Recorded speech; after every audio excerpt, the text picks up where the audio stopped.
નમસ્કાર, જય હિન્દ, જય ભારત. બધાને મારા જય શ્રી કૃષ્ણ. આજે સુરત મહાનગરપાલિકાની સાધારણ સભા એટલે કે સામાન્ય સભા હતી અને આજે આમ આદમી પાર્ટીના તમામ કોર્પોરેટરશ્રીઓએ કાળા કપડાં પહેરીને માથા પર કાળી પટ્ટી બાંધીને સુરત મહાનગરપાલિકાના તમામ શાસકો અને વહીવટી તંત્રનો વિરોધ અમે નોંધાવ્યો છે. આજે આપણને ખબર છે કે સુરતમાં અવારનવાર ઘણી બધી દુર્ઘટનાઓ બનતી હોય છે. એ તક્ષશિલા કાંડ જોઈએ કે પછી હાઈ ટેન્શન લાઈન પડવાના કારણે ઈજાગ્રસ્ત લોકોની વાત કરીએ કે પછી સુરત મહાનગરપાલિકા સંચાલિત સિટી બસ કે બીઆરટીએસ બસની દુર્ઘટનામાં લોકો ઈજાગ્રસ્ત થતા હોય કે મૃત્યુ પામતા એની ઘટના જોઈએ. જ્યારે આવી કોઈ ઘટના બને છે ત્યારે ઘટનાને ઢાંકવા માટે હંમેશા શાસકો અને વહીવટી તંત્ર મોટી મોટી મિટિંગોની વાત કરતા હોય છે, નવી પોલિસી બનાવવાની વાત કરતા હોય છે કે ભાઈ અમે મિટિંગો કરી છે, જે તે વિભાગીય લોકો સાથે મિટિંગ કરી છે અને અમે આવા નવી નિયમો અને પોલિસી બનાવી છે. પરંતુ ઘટનાઓ પછી કેમ, ઘટના જ્યારે દુર્ઘટના બનતી હોય એના પહેલા કેમ કોઈ કાર્યવાહી કરવામાં નથી આવતી? એના પહેલા જેમ લોકો અવાજ ઉઠાવતા હોય છે તો કેમ એમનો અવાજ સાંભળવામાં નથી આવતો? આજે સુરત મહાનગરપાલિકા સંચાલિત સિટી બસ અને બીઆરટીએસ બસની વાત કરીએ તો 100 થી પણ વધારે લોકો એમાં મૃત્યુ પામ્યા છે.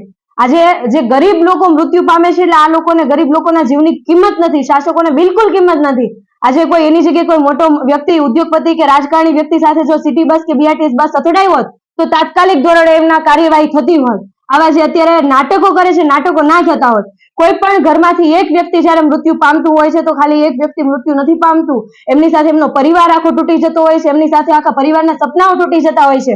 પરંતુ આ શાસકોને લોકોના જીવની કોઈ કદર નથી. બસ માત્ર ને માત્ર વાહવાહી કેમ લૂંટવી સામાન્ય સભામાં, કેમ રાજ્ય સરકારને, કેન્દ્ર સરકારને વાહવાહી કરવી, એ જ માટે આવતા હોય એવું હંમેશા વર્તન રહ્યું છે. જ્યારે આમ આદમી પાર્ટી દ્વારા સિટી બસમાં સીસીટીવી કેમેરા લગાવવાની વાત હોય કે ટિકિટ ચોરીની ઘટના પકડવાની વાત હોય ત્યારે હંમેશા શાસકોએ આખાડા કાન કરેલા છે અને એના કારણે વારંવાર આ ઘટનાઓ બનતી હોય છે. આપણને બધાને ખબર છે કે આ ઘટનાઓ બનવા પાછળ ભ્રષ્ટ અધિકારીઓ પણ એટલા જ જવાબદાર છે. જો ભ્રષ્ટાચાર મુક્ત જ્યાં સુધી આ સિસ્ટમ નહીં થાય ત્યાં સુધી આવી ઘટનાઓ વારંવાર બનતી રહેશે. અમારી માંગણી છે કે જેમાં જે તે વિભાગીય વડા હતા, જેમને ભૂલના કારણે, જેમણે ધ્યાન નહીં રાખ્યું આખા ડિપાર્ટમેન્ટનું, એના કારણે આ ઘટનાઓ બની છે, તેમને સસ્પેન્ડ કરવામાં આવે.